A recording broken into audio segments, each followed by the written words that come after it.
All right, well, let's we'll go ahead and get started. I'm going to let Rick take the lead for today's conversation. Well, I wanted to take a moment to introduce our guest speaker this morning, the rector. I'm going to be taking his role to interview him, so to speak. But I did want to say, the privilege of having this moment, how grateful I am to work for Justin.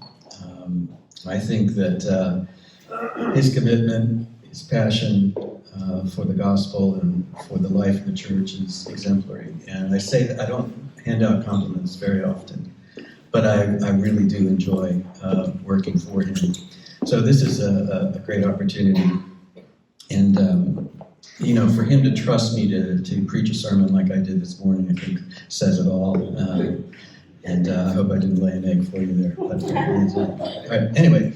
I thought I would introduce the topic by reading an opening paragraph from something that was in the Atlantic this week. And I think it summarizes kind of the dilemma that we find ourselves in, but also opens the conversation to how do we navigate the intersections between our faith and our participation in a Christian community and our obligation as citizens to vote, and how do those things overlap? But anyway, this is kind of a summary, I think, the Atlantic put together of what's at stake. On November 8, as in any election season, voters will be asked to weigh in on issues such as inflation, crime, gas prices. Battling for their attention are loaded cultural debates over the end of Roe versus Wade, what children should learn in school. But this is no normal midterm cycle. Few American elections in recent memory have been as threatened by the specter of political violence and democratic dissolution as this one. Last week, a man attacked Nancy Pelosi's husband with a hammer in the couple's San Francisco home. False claims that Donald Trump was the rightful victor of 2020 presidential election continues to cast a long shadow over the integrity of the democratic process. Hundreds of candidates who deny the legitimacy of Joe Biden's election will appear on the ballots. So just the first question I wanted to ask you is, given kind of the divisive and really extraordinary issues that are facing us in this midterm election, how is it that we as Christians should view our obligation to vote and really to try to make sense of this political moment? Yeah, thank you for that. I think one thing that's worth mentioning at the outset is that Christians have actually had different views about whether to vote or not. So if you go back and you look at the early history, say, of the Episcopal Church, John Henry Hobart, who was an important bishop of the early 1800s, did not vote in elections, didn't think that was something Christians should do, that in some sense they should be separate from the dirty affairs of the world and should be focused on the work of the church. I think we all exist in the kind of post-civil rights era approach towards politics and religion, which is that we tend to see voting and citizenship and the political process as a way for us to express our Christian faith, to witness to the things that we see as important. But it's worth noting how at different times people have actually approached this question differently. So what does it mean then to vote faithfully, right? That's the essence of it. I'll say a little bit about that in the context of how to prepare people for baptism. When you go through the baptismal service, and we actually have a baptism today, so you'll see this language, there are a couple of questions that we ask about essentially political issues, something about how you'll live together in community with others. Will you seek and serve Christ in others, respecting the dignity of all human beings? Will you work for justice and peace and so forth? And it seems to me that commits us as Christians to being people who pursue justice, who pursue peace, who see that all human beings have inherent dignity, and advocate for public policies that are in line with that view. The difficult issue is, what does justice mean? Or what is the just policy? What does it mean to pursue peace? Some people might look at that and say, well, pursuing peace means that there is never a role for violence at all, right? Maybe war is always off the table, or capital punishment is always off the table. Other people might say, well, these things are a means to an end, that is peace, right? That there can be such things as just war and so forth. And so what I would say to people during baptismal prep is, I can't tell you in every single circumstance what it means to pursue justice or what it means to pursue peace. But what I can tell you is that you have to care about those things when you're a Christian in the world. So you can't, as you're reflecting on your vote or on a particular public policy, just say to yourself, well, what's in it for me? How does this benefit me? And that's the end of the question. Or how does this benefit my team, right? Or my tribe? I do think we live in a tribalistic society right now where our politics is like college football or something, you know? This is your team. This is your tribe. And you couldn't care less what they do as long as they get supported and they win, right? Winning at all costs. I don't think as Christians we can approach the political process that way. I think we have to think about what is the just thing, what is the peaceful thing, what is the loving thing, what embodies Christian love. But I also think that people can come to different conclusions about those questions. You and I, in a discussion about the application of love, for instance, in the world, might come to a different conclusion about a particular public policy plan. And that's okay, right? And we might have good arguments or bad arguments, but we have to use our own conscience, our own self-reflection to get there. And so I think the role of a Christian on, say, Tuesday is go into the booth, the voting booth, and think about how does my vote for whatever party or whatever candidate, or I don't think we have any referenda on the ballot this year, but how does my vote align with justice, peace, love, as I understand it, applied in this particular situation? So you have to do a little bit of work, right? You have to use your brain, your prayer life. You've got to think deeply about this. Father Rick and I are not going to give you a piece of paper that tells you how to vote on every issue. There are some churches that do that, right? But the reality is that's presumptuous. I believe, at least. And wrong. And wrong. Right. Yeah. Justin, I resonate with what you're saying there, and that's why I was in my sermon talking about the common good Yes. as being a pursuit in the democratic process. We are now, though, kind of moving into a historical time in which constructive, even heated political debate, which is necessary, I think, for a democratic process, has disintegrated into,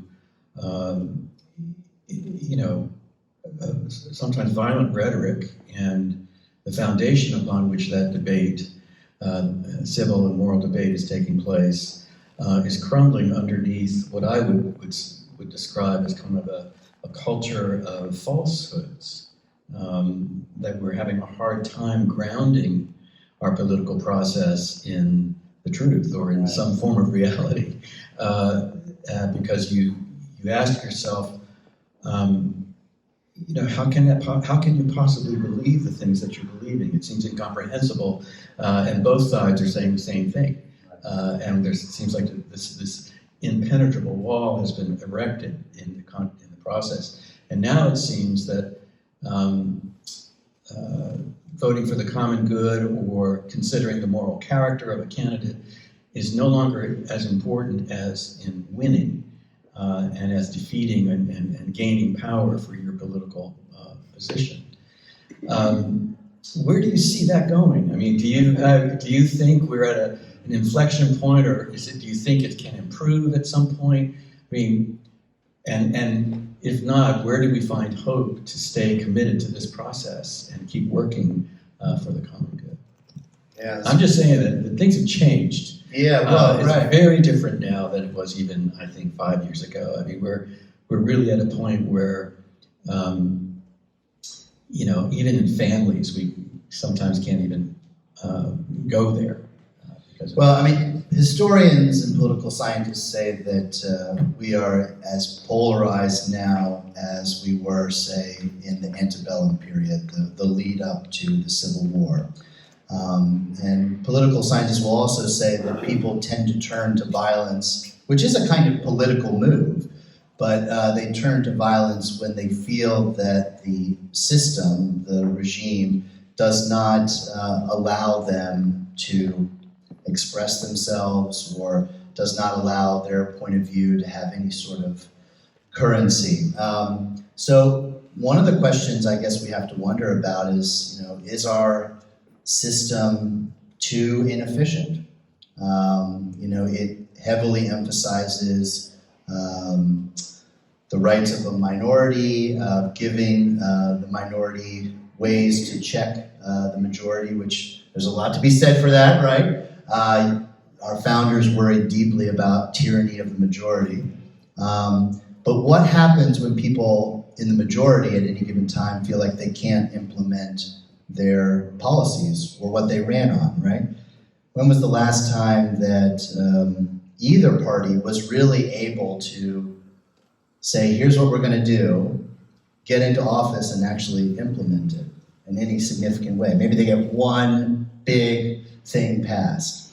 And that was maybe in some ways intentional on the part of our founders, but I think it's breeding a lot of frustration because we have a perfectly divided society. I read recently that we're about 45% liberal and 45% conservative, and then there's a little bit in between that swings, which basically they swing depending on how they feel about what's going on at any given time, right? So your swing voter right now will be concerned about things like the rate of inflation being too high, and they'll notice that, but they're not necessarily deeply engaged in a particular ideology.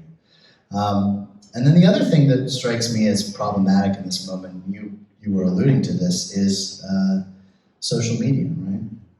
So I'm in this class for my church management degree. It's an IT class. And we have to answer discussion questions every week. And the question this week was, does your church use Twitter? If so, why? If not, why not?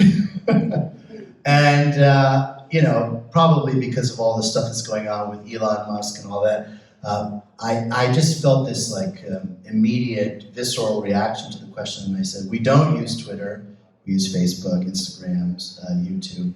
But it strikes me that Twitter, of all the different platforms, is one that especially encourages the proliferation of fake news or stories that are not in any way grounded in the truth. And I do think as Christians we have to be people of the truth. We have to believe there is such a thing as truth, There is a fad that has been around for the last 50 years or more about kind of a post-truth world. What is truth? Truth is always about power dynamics and so forth. Well, I think if we believe that there's a God, then we have to believe that there is truth. There is an ultimate truth and ultimate meanings to life. So I think these platforms, especially Twitter, encourages this sort of deception. And if that's where you're getting your news, right? And the algorithms, of course, curate all of this so that you see the things that you want to see, right? And then you kind of end up in these echo chambers. One of the things that I think is nice about the church is that the church to me at least ideally, should be a place where you can have people of different perspectives, different worldviews, in unity with one another, right? And in conversation and relationship. It's hard to hate somebody if you actually know them, you know their kids, you know their family. You realize this is not just a caricature. But if you don't see people like that, then they can become a caricature to you.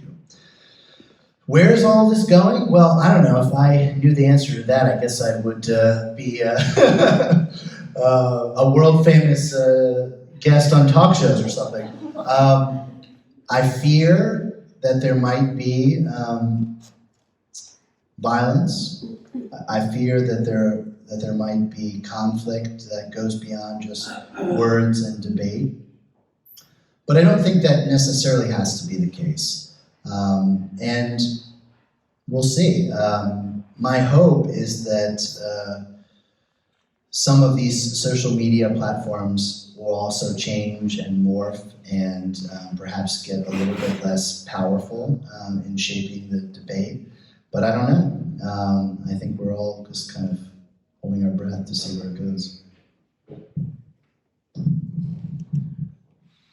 One of the more frightening images from the insurrection that happened on January 6th was the video of that initial group that broke into the chamber and standing at the desk, offering a prayer to Christ, thanking Christ for giving these Christians the opportunity to reclaim the chamber. It was a very disturbing image for me. And it raises the hope. Also, part of this conversation has to be this idea that Christianity should have a privileged place, or a certain style of Christianity should have a privileged place within the United States government. And it's getting a lot of play as nationalism or Christian nationalism today. And it's one of those things where I'll tell you one little vignette that happened to me. This is way back when George Bush was elected. I was in Whole Foods. I had my collar on, and I was in Whole Foods in the checkout line. And this very irritated woman was standing behind me, obviously angry, and she said, "Damn you, it's because of you that Bush got elected." He said, "You crazy organized religion people," so she was basically blaming a Christian priest for being a Republican. She didn't know how I voted, right? But I actually said to her, I said, "What are you talking about? You don't know how I vote. You don't know my political views." And I said, "It's not my fault." And that year I did happen to vote for him. Truth disclosed.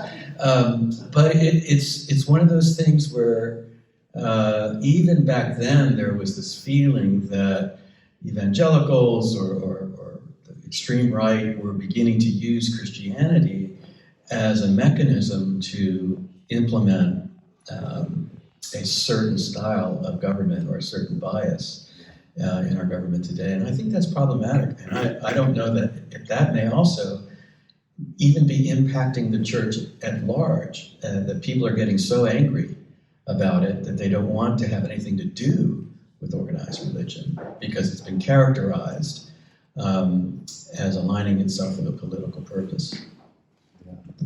Any comments on that? Yeah. Well, this is kind of the heart of the issue in a way about how should the church be involved in the public square.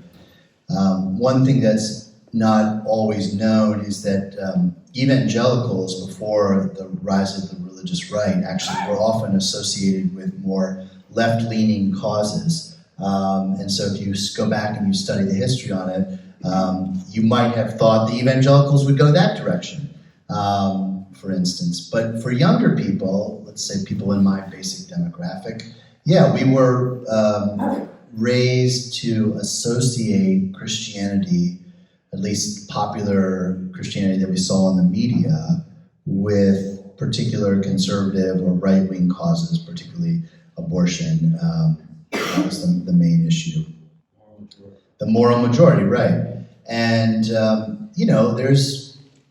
there's sort of widespread biblical illiteracy in our culture, and many people don't have a deep understanding of American Christianity, and so their perception of it is very much just shaped by what they see in movies and TV and the news. And what's the connection that you see in our culture of the last 30, 40 years? Well, it's that Christians are Republicans or conservatives or whatever.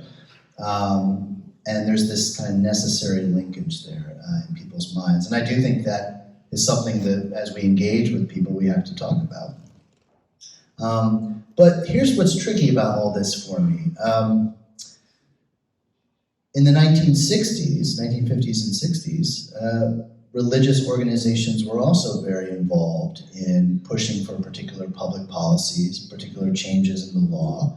And if you were living in that time, you might have thought that the church was on the side of progressive politics, right? When Dr. King and other folks would prepare for a civil disobedience, for a public action, where did they do it? In churches. They would gather in the congregation, and the ministers would preach, and they would lead a service, and they would say, all right, here's what we're doing. And there was a lot of practical training, this isn't also well known, but when people participated in civil rights marches, they didn't just show up, like, hey, let's show up, because there was a strong likelihood that they might be attacked and hurt. And when you are naturally attacked, right, Father Rick, what's your instinct? If I came over to you and I punched you in the face, what would your first instinct be? Oh, well, you're a deeply formed man, I guess. For most people, they would hit back. And so exactly that. How do you live out the Sermon on the Plain or the Sermon on the Mount? You have to practice that. You have to be intentional about that. Gandhi did the same thing in India. Well, that's clearly the church being very involved in the political sphere, in the public sphere, and advocating for a particular point of view. So at some level, and it's all about your perspective on it, what's exactly the difference between that and what the religious right did in the 70s and 80s, other than it's the other side of the political spectrum? And I think this is the challenge. This is the question. I don't have any perfect answer to it, but it's something I wrestle with too. We live in a multicultural, multi-religious democracy. It's not always clear what the First Amendment really means, and its interpretation has changed over the centuries. But at the very least, it means that we don't have an official religion, right?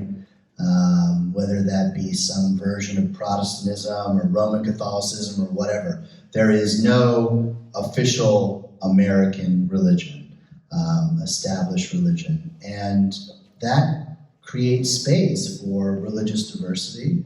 And I think that's been a strength of our country. We probably are a more religious society than many European nations because we have that competitive marketplace, if you will, where churches can do their own thing and flourish and try out new ideas and be innovative and so forth. So I certainly think Christian nationalism is antithetical to our system and to our way of being. And of course, you all know, because you're here in Charlottesville, that Thomas Jefferson was not a Christian, He was a deist. That's okay, there's nothing wrong with that, but it's not like he was trying to found, along with the other founders, a Christian, explicitly Christian nation. I mean, that's pretty clear from just studying their ideas and so forth. So I don't think we want to go the Christian nationalist route. But what is the role of the church in the public square? I wrestle with that. And I think, when it's a cause that seems self-evidently righteous and right to us, like, say, civil rights, we want to say the church should be involved. The church should be a voice in the public square. But then when it's a cause that maybe we're less sure about, we wonder, should the church really be involved in it? And I don't know. I don't have a good answer to that. What's your thinking about that, though? I'm curious. Well, I mean, I think, if I go back to the biblical stories and prophecies and actions of biblical leaders in their day, it seems pretty clear to me that there can be a sense of obedience and respect for authority, for government, and yet at the same time be able to speak out from conviction and from a sense of obligation, moral obligation, that things are not correct, and to do that in a way that doesn't harm or do violence to people who see it differently. If you go back, I was talking with Justin about this earlier this week, that one of the kind of cornerstone passages from the prophet Micah is what does God require of you but to love justice and to love mercy and kindness, walk humbly with your God. And all of those are important. So seeking justice is just as important as walking humbly with God or being kind.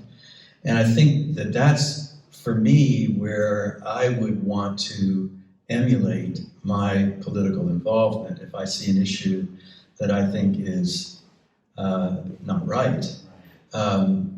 The challenge is, can I do that in such a way that I'm trying to be persuasive without belligerent or without trying to trip up or lie or harm someone who sees it differently than me? And I think advocacy is a very, very important part of the church's role in society. But we have to do it in such a way that it is respectful of the dignity of all. That's part of our baptismal identity. Well, right, and arguing with somebody in a way that maligns them or denigrates them, that's not going to change somebody's perspective, right? I mean, there's lots of psychological studies that show this, that when you engage in those kinds of arguments, people actually cling even more tightly to their previous worldview. They might actually be open to a change if you approached it in a different manner, right? Yeah. But I see so many, quote,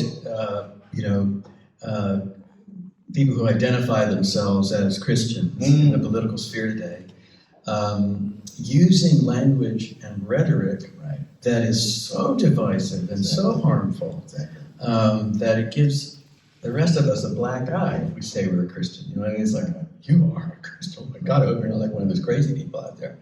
But yeah, so I mean, part of what I would like to do is to sit down with some of those folk and say, let's talk about how we get across the message of loving our neighbor, and what does it mean to disagree, but also have respect for the person. It seems to me that, in the past, political leaders that have gotten a lot done, I think have been people who have respected their opponents and saw them not as enemies, but as persons who have a different understanding, different worldview, and are working again for the common good. I don't know. It seems to me that there are a lot of Americans out there who need some therapy. And, to try, preach it. to try to understand what does common good mean, Yeah. I'm sorry, I'm getting. No, you're right. There's a line, I think it's in Ephesians, if I remember correctly, where we are called as Christians to speak truth in love. Truth in love. And that's actually, there's a lot packed into that phrase if you think about it. All right, so we start then with the proclamation that there is truth. There is something that both sides can come to and work towards. It's not just your truth, my truth, right? That is an idea that's out there, and it's in the culture, and I do think part of the role of the church is to challenge that. But the love part is critical too, speaking truth in love. Well, what does that mean? What does agape or Christian love mean? It's not something sentimental, right? It doesn't mean you necessarily have to have warm, fuzzy feelings with your discussion partner.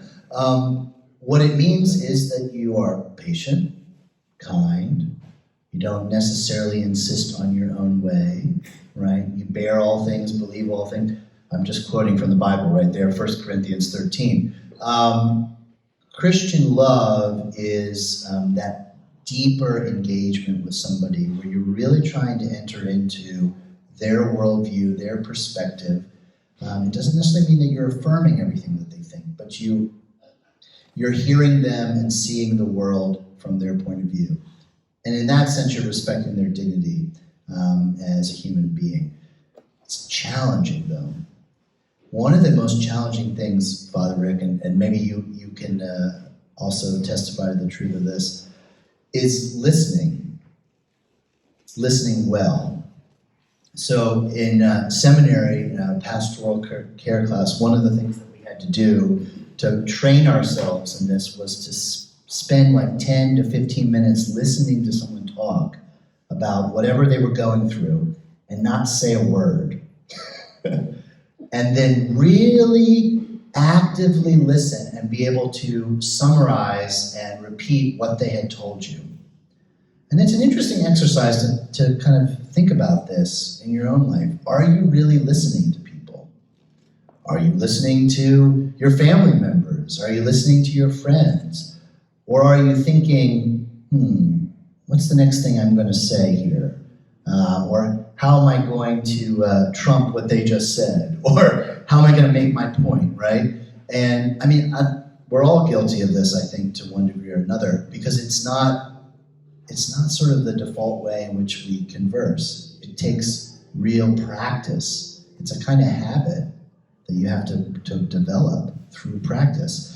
And it seems to me that's got to be part of love as well. So speaking truth in love is hard work. It can't be done probably on Twitter. Probably can't be done on Facebook even. Can't be done through these social media platforms that are all about, getting your message out there in as quick and short a way as possible. It has to be done in community and in in-person conversation where we're also seeing, what's this person's body language? What are they feeling, right? And being able to be attuned to that. And so I think this brings me to the thing that I worry the most about our society as it connects to politics and so many other things, which is the increasing segregation of our society. Not just in terms of racial segregation, although that is certainly a problem, and many public schools are more racially segregated now than they were decades ago, which I think is concerning. But cultural segregation, socioeconomic segregation. We live in these cultural bubbles, and we don't know the people on the other side, quote unquote. We don't know them, and so it's easy to caricature. It's easy to dehumanize. I grew up in suburban Northern Virginia, which is definitely a culture, right? You were there for several decades. And my first church was in that context, but then my next church was in a rural context, an hour outside of DC. And one of the things I quickly realized was I was in a completely different culture. It was pretty close to DC, and there was some connections, of course, but fundamentally it was a rural culture with different values, different ways of looking at things, and I was like an alien in a sense in that culture, visiting it, and so I actually used my sabbatical there to learn about the farming culture and to volunteer at a farm for a couple of months because I wanted to understand more of that culture. And I had to get out into the community, start talking to people, and I realized, these are folks just like me in many ways, but they have different values, a different perspective, and it's shaping how they look at things. And if we're going to have a true connection, I've got to get into their world. But that's hard work. I can't agree more. I mean, I think that's really, I think something that's within our capacity to do. So if you're looking at okay, I only have so much that I, as an individual, can do, my circle of influence, to make a difference. This type of active listening and engagement in cultures that are different is really critical. And one of the ways that I try to express it in my own life is when I start reacting to a particular point of view, politician or cultural group, I just start reacting, and you begin to feel this judgment, putting them in a class or putting them in some kind of straitjacket. I'm learning now to say, rather than letting your anger get so pitched, try converting that to a position of curiosity. And so you instead of getting angry and demeaning the other, you start asking yourself some questions. I wonder, why do they feel that way? Why do they think that way? What has happened in their culture to lead them to this particular perspective? And that, I think, is a very important question to ask in any kind of conflict, is to ultimately see the humanity of the other person. Now, I even tried, I'll be honest with you, I try this with the evening news at times. And I will switch from one network to the next to see if I can endure more than a couple of minutes with the network that I disagree with the most, but I will listen to it. And I will think to myself, I wonder why they've arrived at this particular perspective, what's behind it. And that has been really helpful for me. I haven't, resolved anything, but at least it allows me to see the humanity that's there. I may vehemently disagree, but I want to know why they've come to that particular position. And I would love to believe that they are doing the same thing, switching their channels every once in a while to see what's going on the other. I think that's just really important. But boy, when I do switch the channel, my wife gets upset if I happen to move a little bit too far on the news channels. But I think it's an obligation to learn what is being said and why it's being said, and to try to get a sense of where this particular perspective has come from, to try to understand it. You don't have to disagree with it, but understand it. If the only thing that we do, Justin, is react, and then we're in trouble. And I want to say, too, something about, we should open it up for some questions here, but as clergy, we're given the privilege of the microphone and the pulpit. And that puts a particular obligation, I think, upon clergy. And Justin and I have had many conversations about this, but we both, I think, understand that we are priests for all the people, any person who comes to our congregation. And that's why you will not see us carrying political signs with our candidate or doing anything to try to align ourselves with a particular political cause, at least in a public way, because we want to make sure that we are serving Christ's people.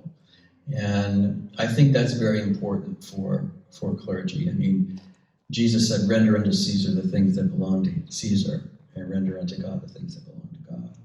And I think that's, I just really feel that's very important politically. And I, in my own experience, I remember having people come to me and say, you need to say something about this politically. You need to get up in the pulpit and say something about this. And then someone on the other side would come up to me and say, you need to say something like that. And time and time again, I would say, I'm a priest for the whole congregation. If I say anything that has a political overtone, it's going to be seasoned with reality about the kingdom of God and love's purpose. It's not going to be about demonizing or trying to separate people from the pulpit, and that happens too often,